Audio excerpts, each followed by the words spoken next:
माझ्या आयुष्याची खरी सुरुवात त्या दिवशी झाली, ज्या दिवशी माझ्या आईने माझ्या वाढदिवसाच्या दिवशीच मला घराबाहेर काढले. जणू मी घरची मुलगी नाही, तर घरातील कचरा आहे. मी रात्रीच्या शिफ्टवरून परत येत होते. पाय दुखत होते. डोळ्यात झोप भरलेली होती. तरीसुद्धा मनाच्या एका कोपऱ्यात एक छोटंसं स्वप्न होतं. कदाचित स्वयंपाकघरात माझ्यासाठी चहा ठेवला असेल किंवा बहिणीने नाईलाजाने का होईना हॅपी बर्थडे म्हटलं असेल. पण गेटसमोर जे दृश्य मी पाहिलं त्याने माझ्या आतली सगळी आशा एका क्षणात विझवली. माझे कपडे, माझी बॅग, माझी पुस्तकं, माझा जुना लॅपटॉप, सगळं काही गोण्या आणि डब्यात भरून ओसरीत असं ठेवलेलं होतं जसं काही घरचे भंगार विकायची तयारी करत होते. मी कार तिथेच थांबवली. काही सेकंद मी फक्त पाहतच राहिले. जणू माझे डोळेच खोटं पकडण्याचा प्रयत्न करत होते. तेवढ्यात आईचा आवाज आला, अगदी थंड. आलीस? आपलं सामान उचल. आजपासून या घरात तुझ्यासाठी जागा नाही. माझे हात थरथरायला लागले. आई, आज माझा वाढदिवस आहे. तिने क्षणभरही थांबणं गरजेचं समजलं नाही. वाढदिवस काही नसतं. तू 24 वर्षांची झालीस, खूप झालं. आता स्वतःच्या पायावर उभी राहा. माझ्या मागे वडील उभे होते. त्यांची नजर जमिनीवर खिळलेली होती. जणू फरशीवरच कुठेतरी उत्तर लिहिलेलं आहे. आणि माझी लहान बहीण पायऱ्यांवर बसून फोन स्क्रोल करत होती. तिने माझ्याकडे पाहिलं आणि हलकसं हसली. जणू हे सगळं एखाद्या मालिकेचा भाग आहे. मी घसा साफ करण्याचा प्रयत्न केला, पण आवाजच निघाला नाही. माझ्या आत खूप काही होतं. राग, लाज, तुटलेपण, पण शब्द तयार होत नव्हते.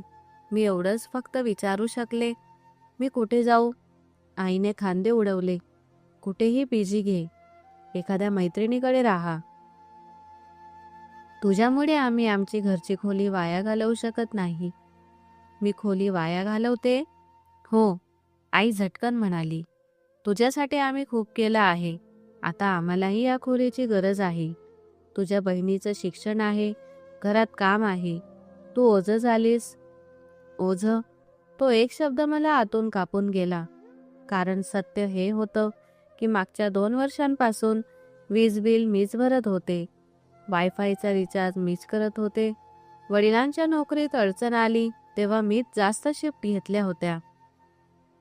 पण त्या क्षणी मला माहीत होतं, जर मी हे सगळं सांगितलं तर आई रडेल, मला उपकार दाखवणारी म्हणेल, वडील गप्प राहतील, बहीण व्हिडिओ काढेल आणि शेवटी मी तरीही रस्त्यावरच असेन, फक्त जास्त अपमानासह.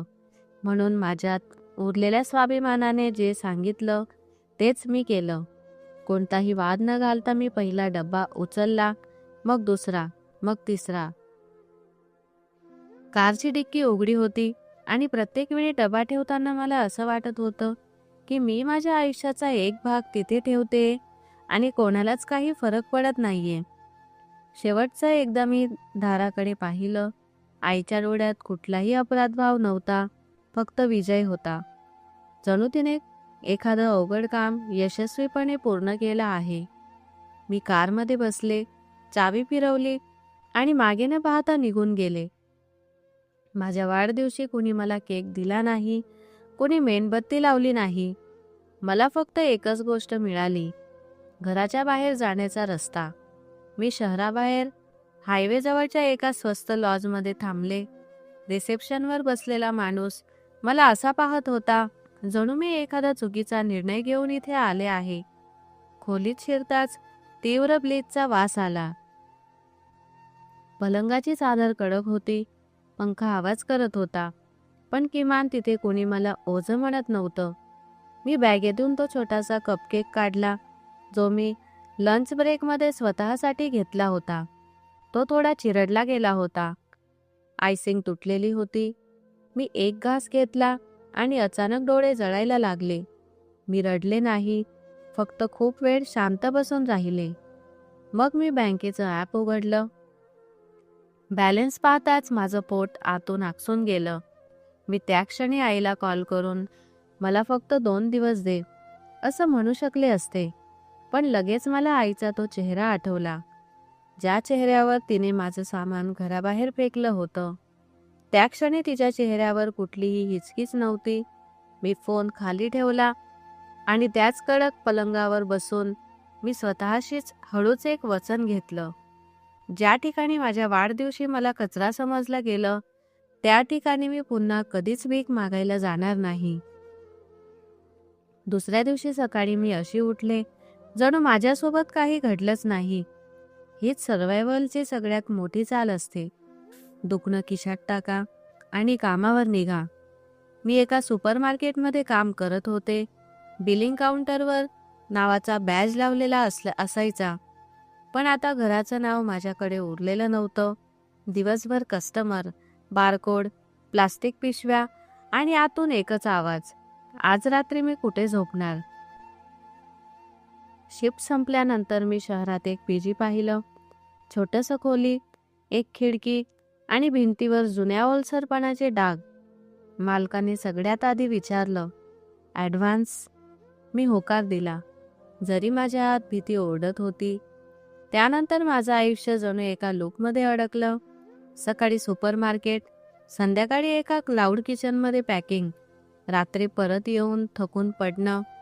मी मित्रांना भेटणं बंद केलं, नवीन कपडे घेणं बंद केलं, स्वतःला आनंदी ठेवणं बंद केलं.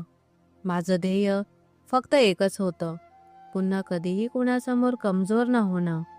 एक दिवस सुपरमार्केटमध्ये एक कस्टमर आली, साधारण 30-32 वर्षांची.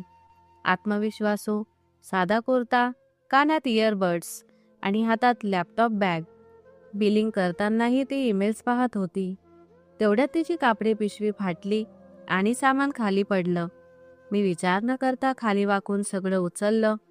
एक पॅकेट फुटलं होतं. मी पटकन टेप शोधून ते बंद केलं. तेव्हा तिने पहिल्यांदाच माझ्याकडे नीट पाहिलं. तू हे इतक्या पटकन कसं केलंस?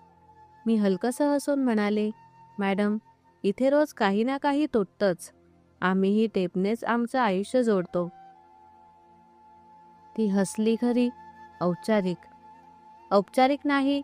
मग तिने माझ्या बॅजवरचं नाव वाचलं. तुझं नाव? मी म्हणाले, नंदिनी. तिने मान हलवली. नंदिनी, तू इथे मशीनसुद्धा ठीक करतेस ना? मी पाहिलंय. सेल्फ चेकआउट सिस्टीम अडकली की तू 2 मिनिटात चालू करून देतेस. मी खांदे उडवले. फक्त बटणं दाबते. ती काही सेकंद गप्प राहिली, मग म्हणाली, तू कधी टेक शिकण्याचा विचार केलाय? मी हसत म्हणाले, मॅडम, मी फक्त भाडं कसंबसं मॅनेज करते. तिने फोन खिशात ठेवला. म्हणूनच सांगते, स्किल शिकल्याने गोष्ट बदलते. बेंगळुरूमध्ये पार्ट टाइम प्रोग्राम्स आहेत. ऑनलाईनही बरंच काही आहे. तू खरंच बदलू इच्छित असशील तर मी तुला डायरेक्शन देऊ शकते. मी तिच्याकडे पाहिलं आणि पहिल्यांदाच मला वाटलं, कदाचित देवाने आज मला एक दरवाजा दाखवला आहे, फक्त भिंत नाही. ती निघायला लागली, मग थांबली. माझ्या बिलिंग काउंटरकडे झुकून अगदी हळू आवाजात म्हणाली, एक गोष्ट, तू कधी तुझ्या नावाचा सिबिल रिपोर्ट काढलायस का?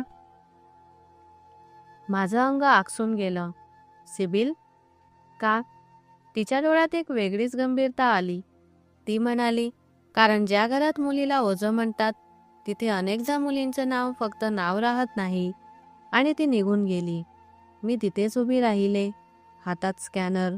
हृदय धडधडत होतं, कारण तिचे शब्द माझ्या डोक्यात हातोड्यासारखे वाजत होते. माझ्या नावाचा सिबिल रिपोर्ट? माझ्या आईवडिलांनी माझ्याशी फक्त मनाचा विश्वासघात केला होता की कागदांचा देखील? त्या रात्री पीजीच्या त्या छोट्याशा खोलीत मला उशिरापर्यंत झोप आली नाही. वर पंखा फिरत होता, पण माझ्या डोक्यात तो एकच शब्द फिरत होता, सिबिल. मी तो शब्द आधीही ऐकला होता, पण कधी लक्ष दिलं नव्हतं. माझ्यासाठी क्रेडिट स्कोअर म्हणजे एखाद्या श्रीमंत जगातली गोष्ट होती. EMI, कार्ड्स, कर्ज, हे सगळं त्यांच्यासाठी असतं ज्यांच्याकडे घर असतं, गाडी असते आणि नाती स्थिर असतात.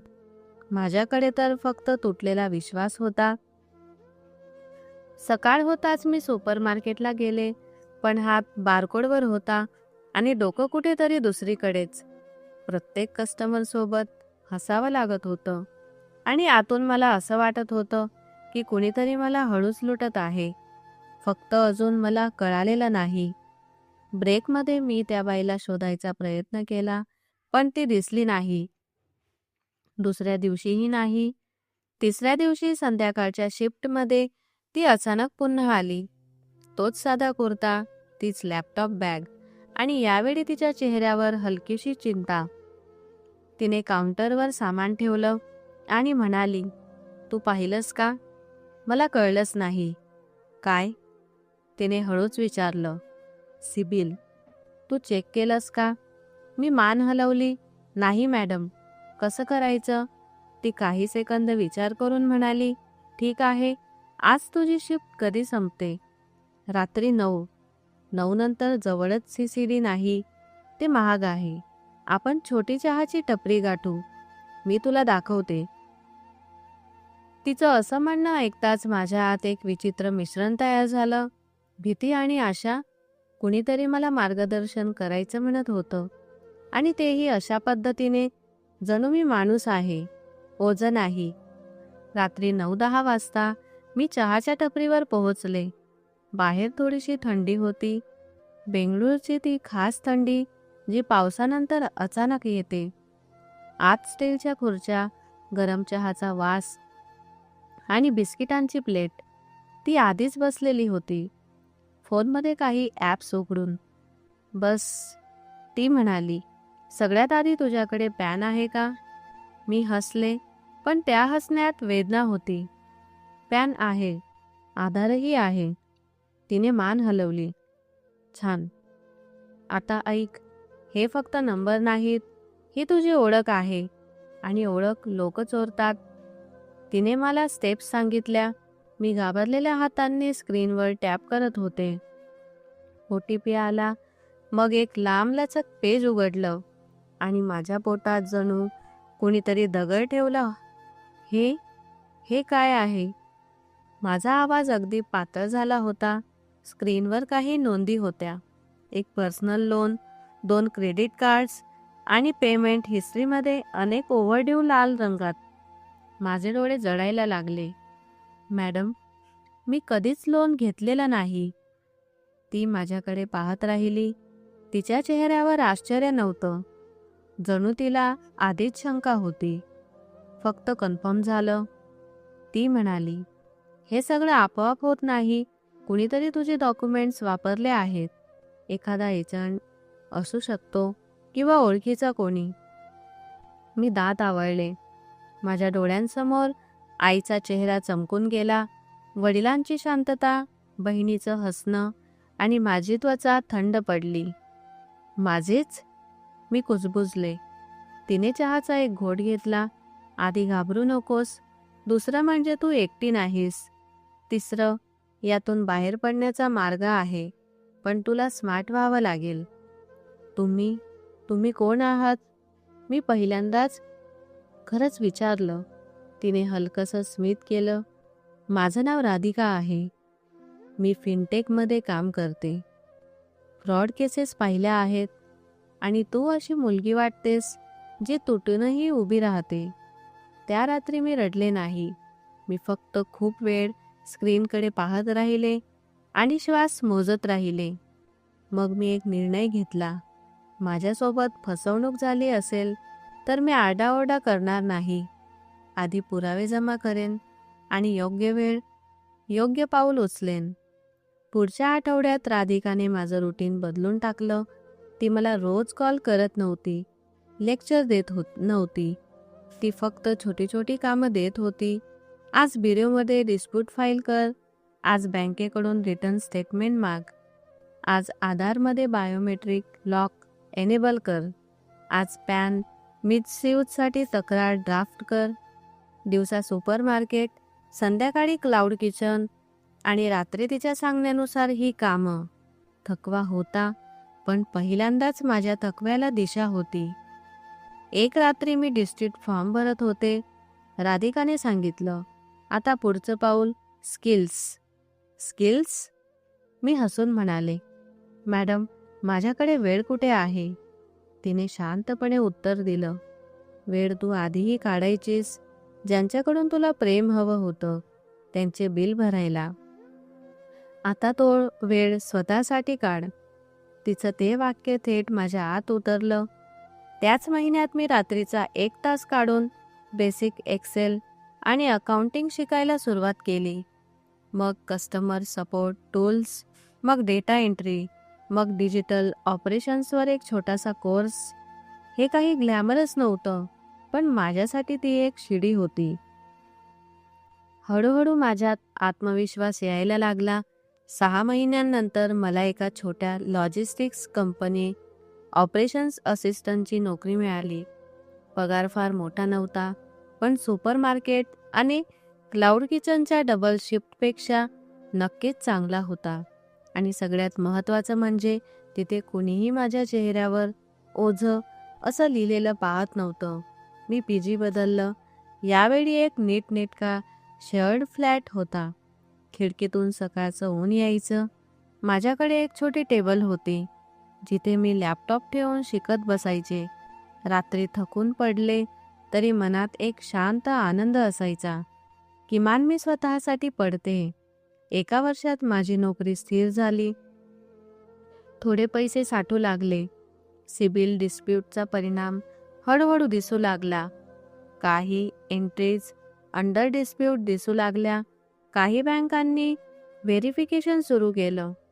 राधिकाने मला शिकवलं, प्रत्येक कॉल रेकॉर्ड कर, प्रत्येक मेल सेव्ह कर, प्रत्येक गोष्ट लिखित स्वरूपात ठेव. ती माझ्यासाठी फक्त मेंटॉर नव्हती, ती माझी ढाल होती. त्याच काळात मी अजून एक गोष्ट शिकले, बाउंड्रीज. आईने एकदा कॉल केला, अगदी साध्या आवाजात, कशी आहेस? जणू काही घडलंच नाही. मी फोन कानाला लावला आणि फक्त एवढंच म्हणाले, मी ठीक आहे. ती म्हणाली, घरी नाही येणार? माझ्या आत एक क्षणभर लहान मुलीसारखी ओढ निर्माण झाली. फक्त 1 सेकंद. मग मी स्वतःला आठवण करून दिली, ज्या दाराने मला माझ्या वाढदिवशी बाहेर फेकलं, ते दार प्रेमाचं नव्हतं, ते नियंत्रणाचं होतं. नाही, मी शांत आवाजात म्हणाले, मी बिझी आहे. ती चिडून म्हणाली, आता मोठी बनलीस, इगो आलाय. मी उत्तर दिलं, नाही. फोन कट केला आणि पहिल्यांदाच माझे हात थरथरले नाहीत. 2 वर्ष गेली. आता माझ्याकडे स्थिर उत्पन्न होतं, थोडी बचत होती आणि एक स्वप्न होतं, जे मी कुणालाही सांगत नव्हते. माझं स्वतःचं घर.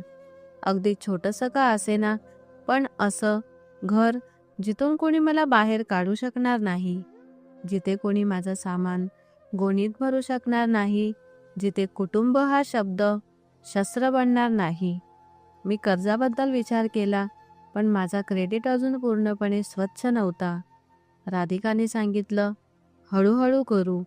आधी स्कोर सेटल, मग प्रॉपर लोन. मी एक्स्ट्रा फ्रीलान्सिंग सुरू केली. विकेंडला डेटा वर्क, इनव्हॉइसेस ट्रॅकिंग, छोट्या व्यवसायांसाठी एक्सेल शीट्स बनवणं.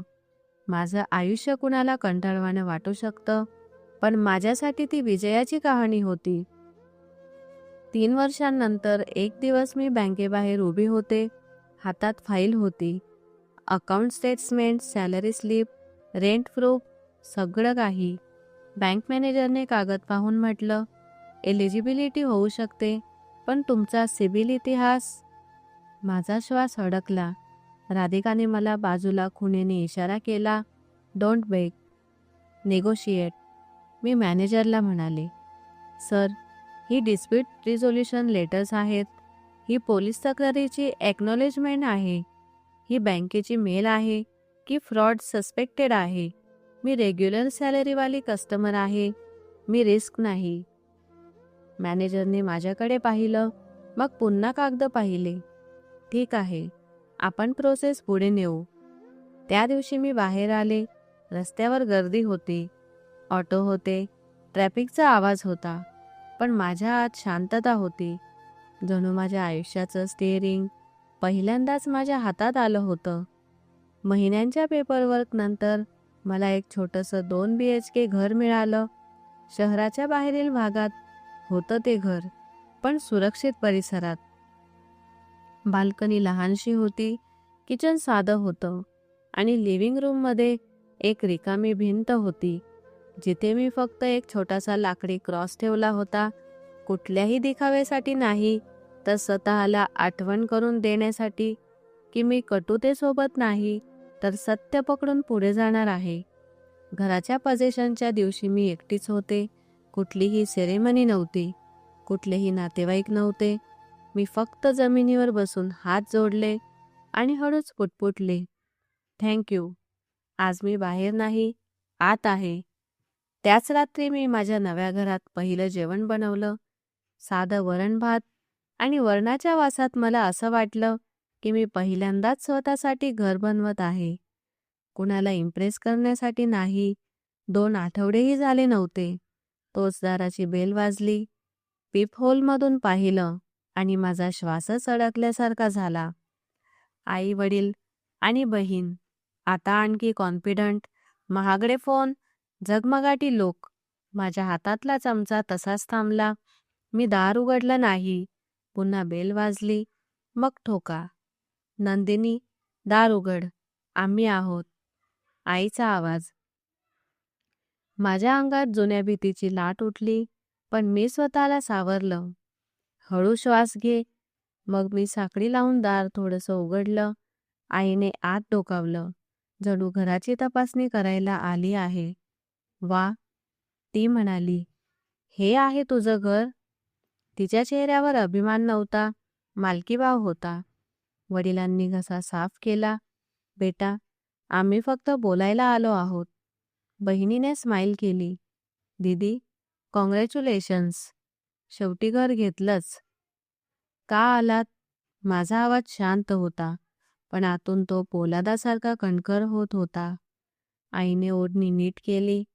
बघ, आम्हाला भांडण नकोय. फॅमिलीत काही गोष्टी होत असतात, आणि हे घर, तुला माहीतच आहे ना, घर फॅमिलीचं असतं. माझं हृदय एका क्षणासाठी थांबलं. माझं घर?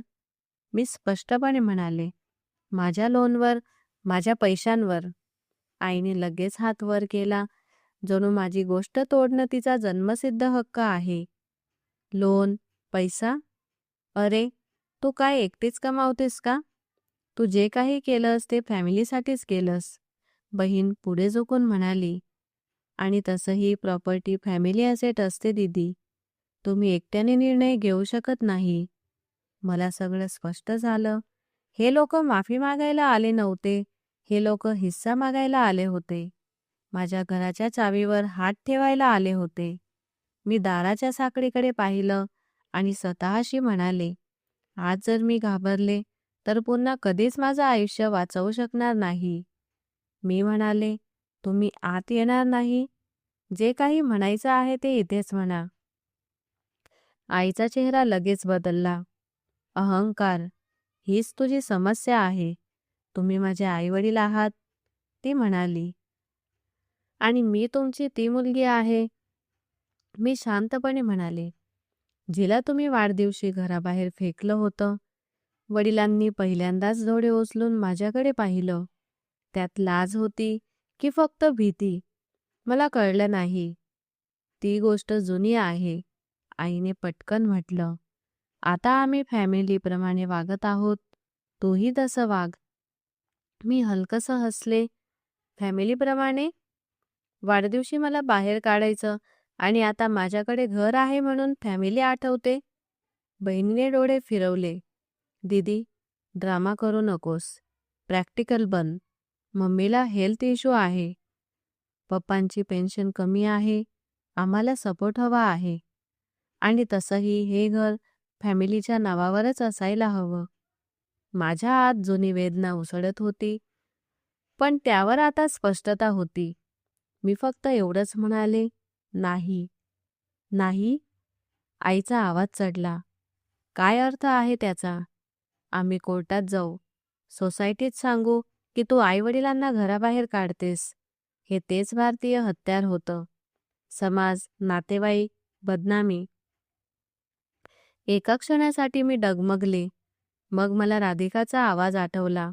Don't Beg, negotiate. मी अतिशय शांतपणे म्हणाले, तुम्ही कोर्टात जा, मीही तयार आहे. आईने माझ्याकडे अशा नजरेने पाहिलं जणू मी एखादी अनोळखी आहे. तू बदललीस. हो, मी म्हणाले, कारण आता मी भीतीवर चालत नाही.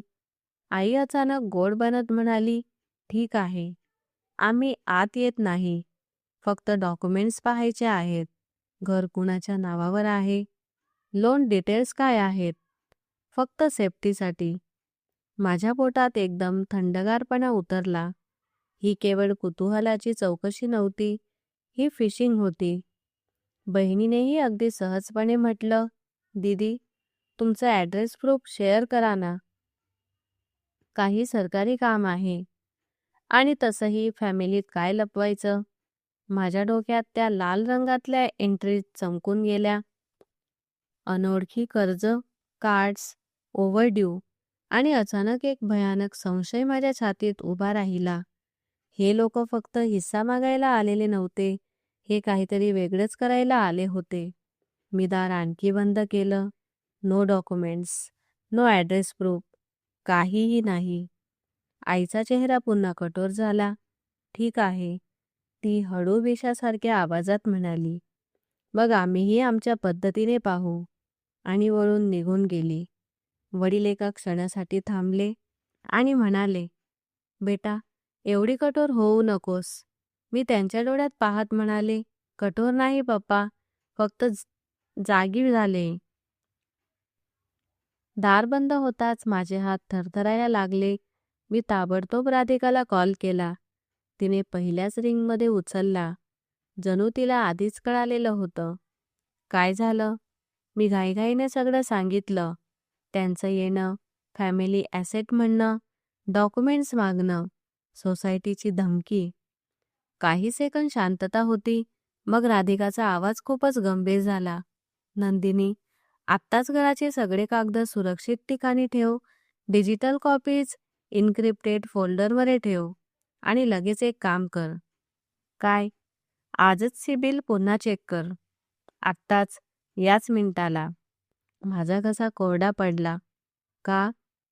कारण राधिकाने हळू आवाजात सांगितलं, जे लोक ॲड्रेस प्रूफ मागतात ते कधीकधी जुन्या फ्रॉडला अपडेट करायला येतात.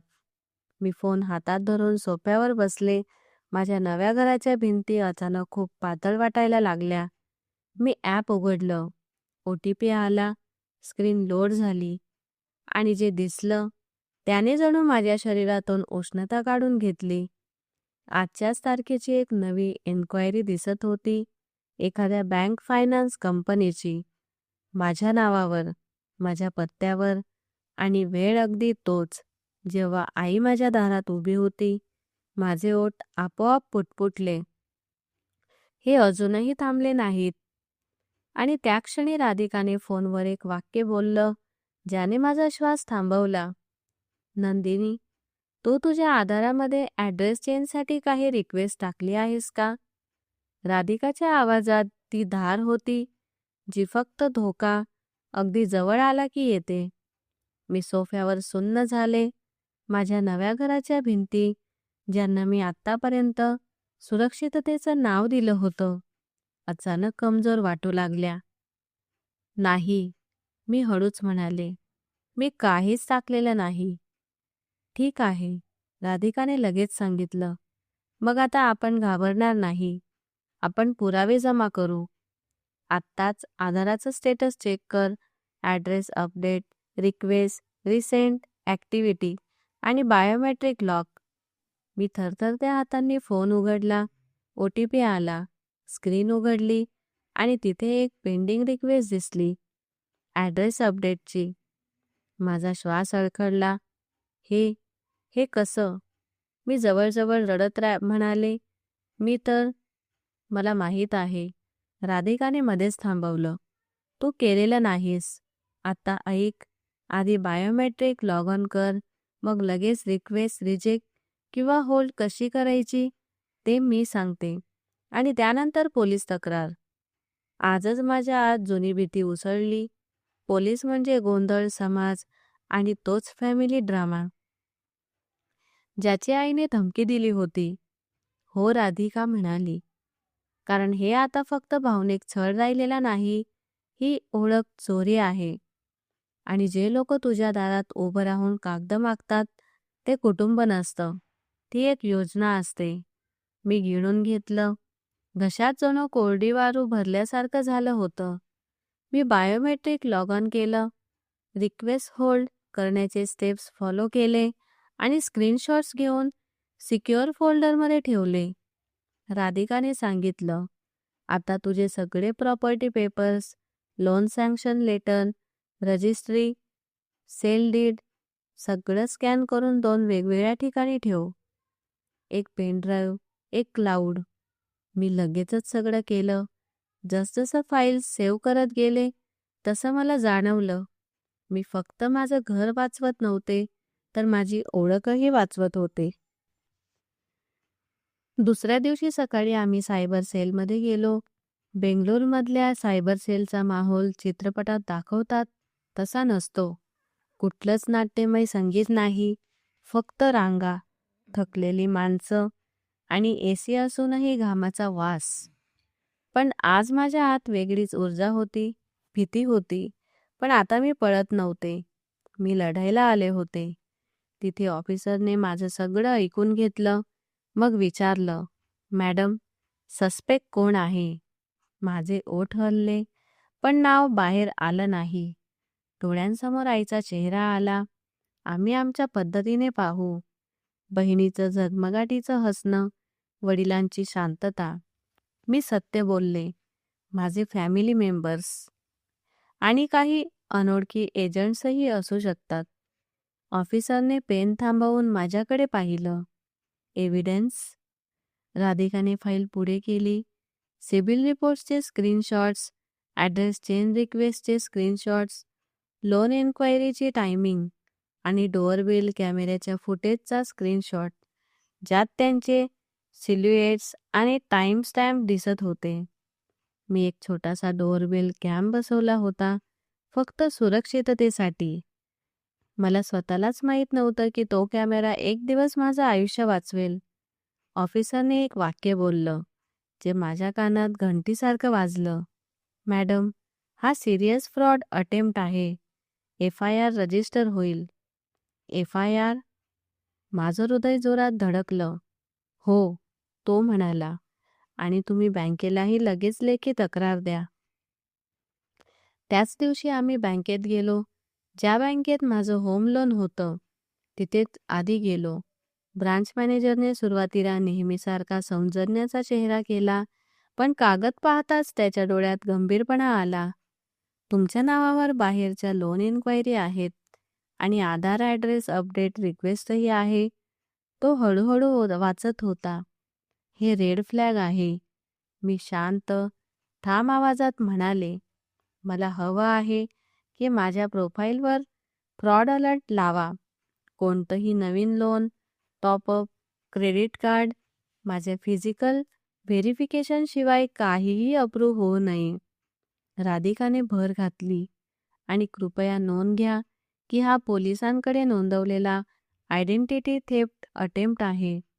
मॅनेजरने लगेच फॉर्म काढला, तक्रार स्टॅम्प केली आणि मला स्टॅम्प असलेली पावती दिली. तो स्टॅम्प माझ्यासाठी खूप मोठी गोष्ट होती, कारण पहिल्यांदाच मला वाटलं कागदही आता माझ्या बाजूने उभे आहेत. पण खरा धक्का तेव्हा बसला जेव्हा मॅनेजर म्हणाला, मॅडम, मागच्या महिन्यातही एक इन्क्वायरी आली होती, वेगळ्या NBFC कडून. माझे डोळे विस्फारले. मागच्या महिन्यात? पण तेव्हा तर ते लोक माझ्याकडे आलेच नव्हते. हो, मॅनेजर म्हणाला. आणि त्या एन्क्वायरीसाठी दिलेला पत्ता तुमचा जुना घराचा होता. माझं पोट आतून आवळलं. माझा जुना पत्ता? ज्या घरातून मला बाहेर काढण्यात आलं होतं. याचा अर्थ हा प्लॅन नवीन नव्हता. हा बराच काळ चालू होता. राधिकाने माझ्याकडे पाहिलं. तिच्या चेहऱ्यावर दुःख नव्हतं, निर्धार होता. आठवतंय? ती हळूच म्हणाली, ज्या दिवशी त्यांनी तुला घराबाहेर काढलं, त्याच वेळी त्यांनी तुझ्या नावाचा वापर सुरू केला असेल. तुझं शरीर त्यांनी बाहेर फेकलं, पण कागदांमध्ये तुला पकडून ठेवलं. ते वाक्य ऐकून माझ्या डोळ्यात पाणी आलं, पण मी अश्रू वाहू दिले नाहीत. आता अश्रू ही लक्झरी होती. आत्ता मला कृती हवी होती. पुढचे 2 आठवडे माझं आयुष्य एखाद्या मशीनसारखं झालं. तक्रारी, फॉलोअप्स, ईमेल्स, हिअरिंग्स, स्टेटमेंट्स. सायबर सेलने सर्व्हिस प्रोव्हायडरला रिक्वेस्ट पाठवली. बँकांनी अंतर्गत चौकशी सुरू केली आणि मग एक दिवस ऑफिसरचा कॉल आला. मॅडम, ज्या आधार ॲड्रेसचा अपडेट रिक्वेस्टचा सोर्स आहे, तो एका लोकल इंटरनेट कॅफेतून इनिशिएट झाला आहे. CCTVतून आम्हाला एक लीड मिळाली आहे. माझं हृदय जोरजोरात धडधडायला लागलं. कोण? मी विचारलं.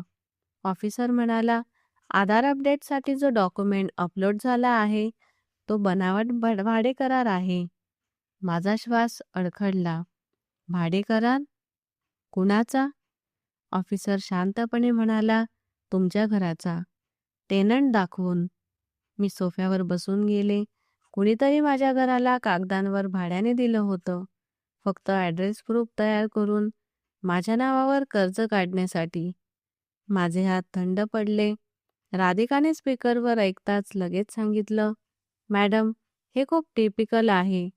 बनावट भाडेकरार, ॲड्रेस प्रूफ आणि लगेच इन्स्टंट लोन अटेम्प्ट्स. ऑफिसर पुढे म्हणाला, आणि या भाडेकरारावर विटनेसच्या सह्या आहेत. विटनेस? मी विचारलं. हो, तो म्हणाला. एक सिग्नेचर स्त्रीचं आहे. नाव तुमच्या बहिणीचं पहिला नाव. माझ्या कानात जणू मोठा आवाज फुटला. काही सेकंद मी काहीच बोलू शकले नाही. माझी बहीण, माझ्या घरासाठी बनावट भाडेकरारावर साक्षीदार. याचा अर्थ ती फक्त दबाव टाकायला आली नव्हती.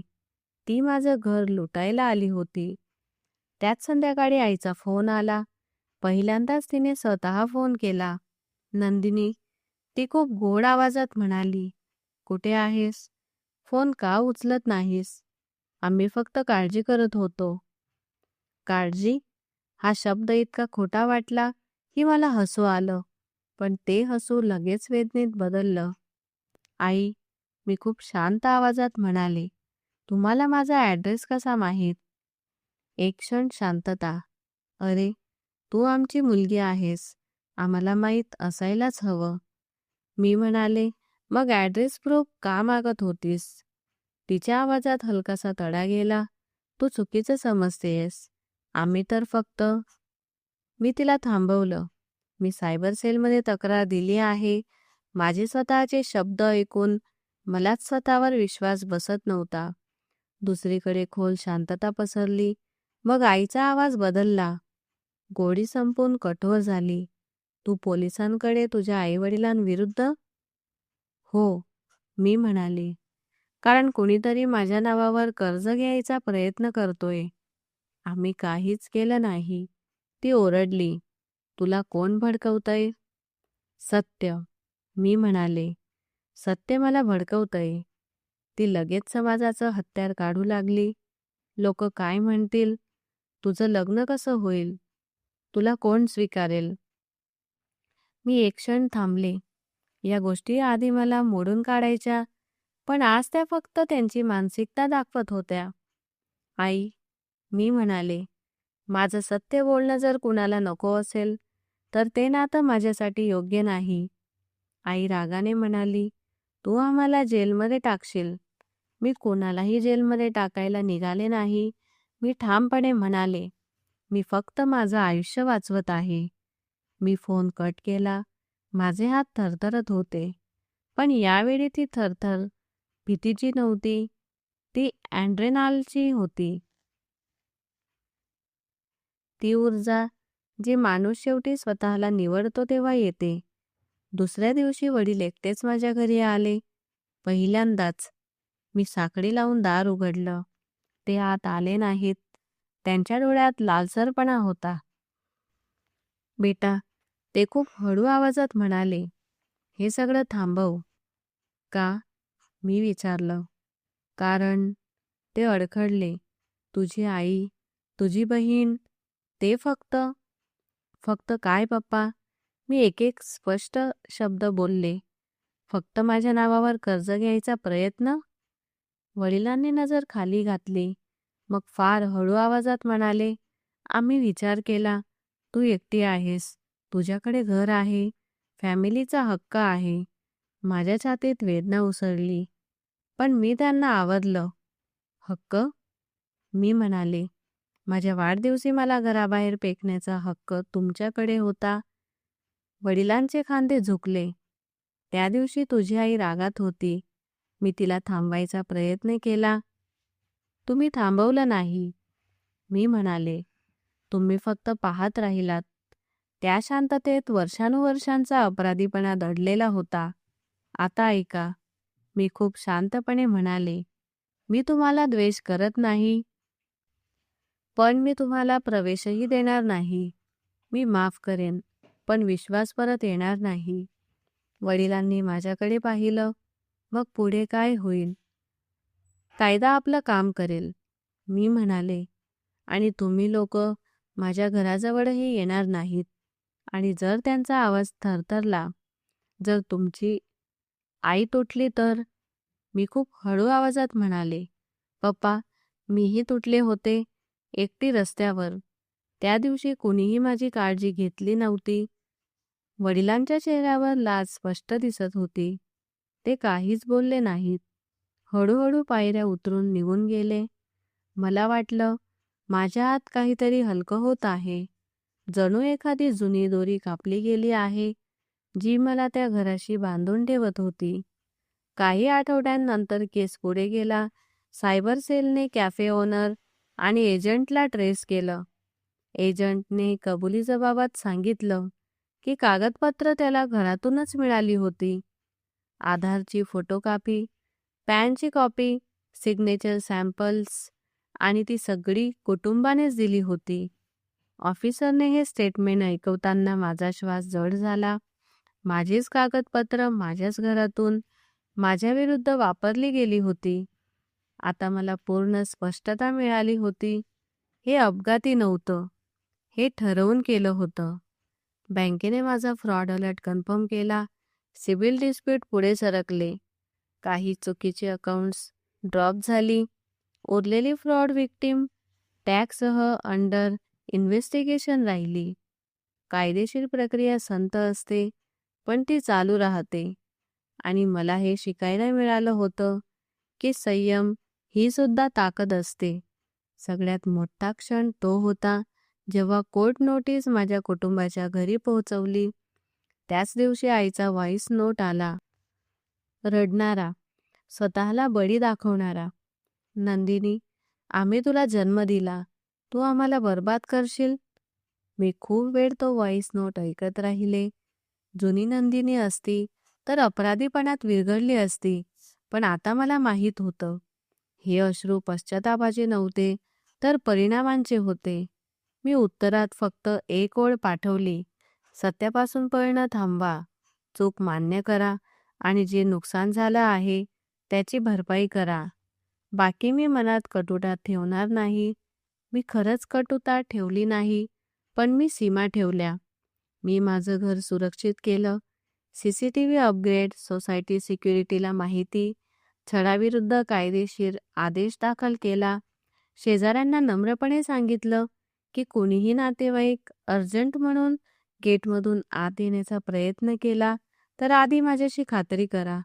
मला लाज वाटली नाही, कारण लाज चुकीचं करणाऱ्याला वाटते, वाचणाऱ्याला नाही. एकदा रात्री मी बाल्कनीत उभी होते. हलकी थंडी, खाली रस्त्यावर ऑटोचा आवाज, दूर कुठेतरी टीव्हीचा गोंगाट. माझ्या आत एक वेगळीच शांतता होती. मी जिंकल्याचा आनंद मानत नव्हते. मी फक्त वाचले याची कृतज्ञता होती. मी मनाशी स्पष्टपणे एक गोष्ट म्हटली, मी सुडासाठी लढले नाही, मी पुनर्स्थापनेसाठी लढले, जेणेकरून माझं आयुष्य पुन्हा माझं होईल. आणि त्याच रात्री मी देवाला शांतपणे म्हणाले, मी त्यांना माफ करते, कारण मला मुक्त राहायचं आहे. पण मी त्यांना पुन्हा तशीच संधी देणार नाही. सकाळी माझ्या फोनवर अनोळखी नंबरवरून मेसेज आला, "मॅडम, सेटलमेंट करून घ्या. फॅमिली मॅटर आहे. नाहीतर सोसायटीत खूप गोष्टी होतील." मला समजलं, हा धाक दाखवण्याचा शेवटचा प्रयत्न होता. मी स्क्रीनशॉट घेतला, सायबर सेलला फॉरवर्ड केला आणि नंबर ब्लॉक केला. इतकंच. ना लांबलचक भाषण, ना विनवण्या. जेव्हा माणूस सत्यासोबत उभा राहतो, तेव्हा त्याला जास्त शब्दांची गरज नसते. काही महिन्यानंतर केस चालू असतानाच माझ्या बहिणीच्या नोकरीत चौकशी बसली. एजंटने तिचं नाव घेतलं होतं.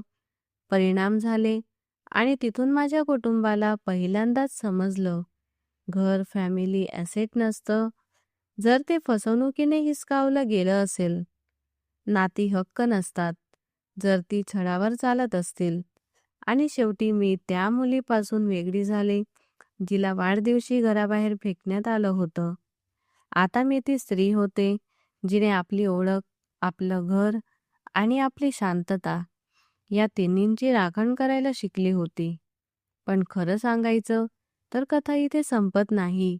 कारण एका कोर्ट हिअरिंग नंतर ऑफिसरने मला बाजूला बोलावून खूप हळू आवाजात सांगितलं, "मॅडम, अजून एक गोष्ट समोर आली आहे.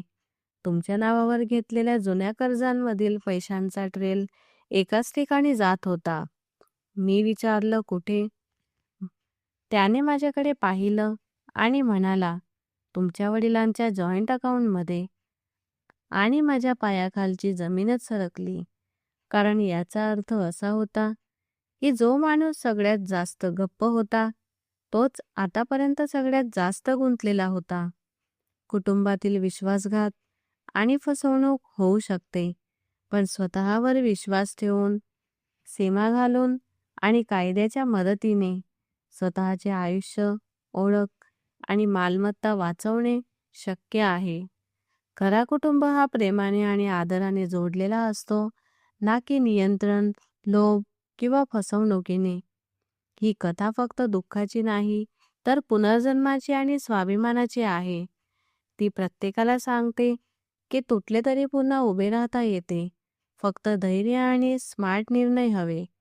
आधार, पॅन, सिबिल, लोन इत्यादी गोष्टींची काळजी घ्या. फॅमिलियर फ्रॉड आजकाल खूप वाढले आहे. त्यामुळे डॉक्युमेंट सुरक्षित ठेवा. फ्रॉड अलर्ट लावा आणि संशय आल्यास ताबडतोब तक्रार करा.